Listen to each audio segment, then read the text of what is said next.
I don't go out and buy expensive pieces of art just because I don't do that. But on the internet, it's a little bit different because, let's just say we're talking about an image. I can go to Google, find the image, right click it, and save the image on my desktop. How is that different than now you who might have paid, let's just say, $100,000 for an NFT, that actual image? How do you tell the difference? So start the simple way. I can go to the Louvre and take a picture of the Mona Lisa. What does that do to the Mona Lisa? Does it make the value go up or down?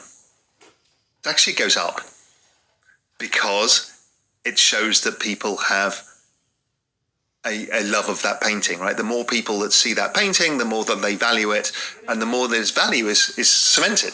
Bizarre, right? It should be the opposite. People should say, well, everyone can have the Mona Lisa, it should be worthless. Okay, then you'll say to you, no, but Raul, it's paint. Right, well, we can copy the Mona Lisa. So why is that not worth the same?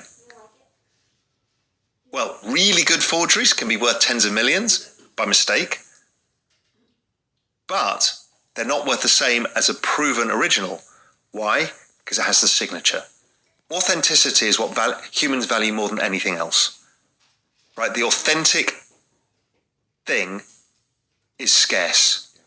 So on my wall here in my house in Grand Cayman, I have rock and roll photographs.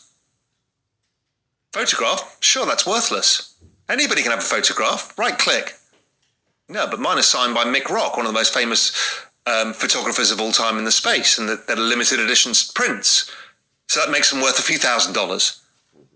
If I'd got the negative from Mick Rock as well, it's probably worth $50,000. So layers of authenticity are what humans absolutely love. So the right click save to the desktop does nothing but build the value of the actual authentic one. Because if you own it, you've got the bragging rights and you can prove it. You can prove it to anybody. You can prove it in a court of law, in a divorce case. You can prove it anywhere you are in the world instantaneously that you own this and this is what it's worth. That's powerful. And so you're saying that Ethereum now, a lot of the NFTs are built off of the blockchain on Ethereum. And so one of the ways to kind of invest in NFTs, not necessarily own an NFT, is to own Ethereum. So if you think of Ethereum as a relatively low supply cryptocurrency, and each one of these use cases is pulling crypto out of the market. The more of these things get built, the scarcer Ethereum is. So currently, because of the staking I talked about, because of the explosion of NFTs, because they're now locked onto an Ethereum on the blockchain, and because of the explosion of DeFi and other things that are going on, there's only 11% of all available Ethereum available to purchase. 11%. So that's basically $30 billion. It's a $300 billion protocol or whatever it is today. A $300 billion protocol. So it's $30 billion. So Elon Musk could go in, take all the Ethereum out of the market. We know what happens in supply and demand terms.